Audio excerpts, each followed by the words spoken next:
To design is to plan or provide specifications for the construction of an object or system, which results in the form of a prototype, product, or process. For our first year, EN1 to 4 Introduction to Engineering Design project, we, Group 14, chose to build a river raft water wheel hydroelectric generator. With aid from the Greening Engineering Framework pillars, namely education, sustainable management, and innovation, and in light of unitech's vision and mission, our project incorporates sustainability and sheer ingenuity in making it a reality. Our project contributes towards SDG 7, Affordable and Clean Energy, SDG 11, Sustainable Cities and Communities, and SDG 14, Life Below Water.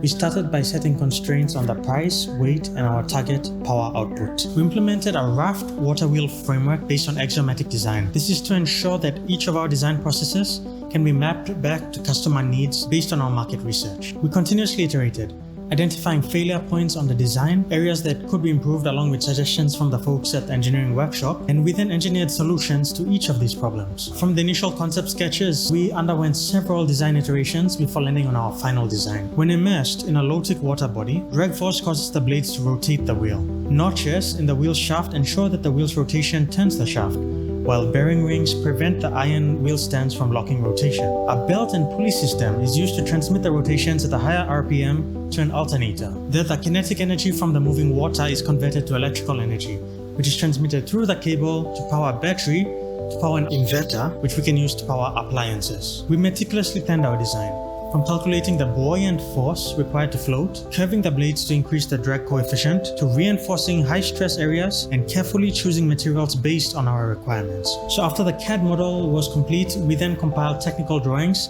and visited the engineering workshop to begin fabrication and assembly.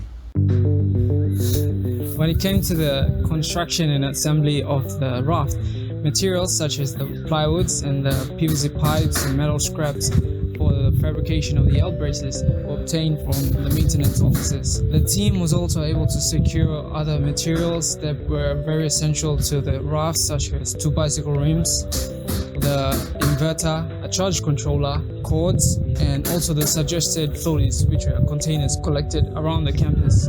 Pretty much we had to work with what we had. The project had to be revised a number of times due to the lack of equipment and the unavailability of materials. This meant the replacements being done to the raft, such as the intended motor being replaced with an alternator to achieve greater output.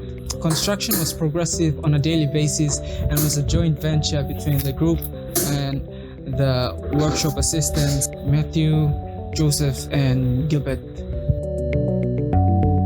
Initially, when designing our project to progressively now, our project was pruned to readjustments as well as new engineering design modification. When tested, our project was sufficient enough to produce a power output of 12 to 14 watts, which is essential enough to power small households within village settings. Thanks to our tension cable, it managed to provide cable support, keeping the raft stable in both smooth and rough river conditions, as well as becoming a transmission line for transmitting the power disseminated from the alternator on the raft to the batteries on the shore. Our whole project was accounted for in only a tight budget of 380 kina.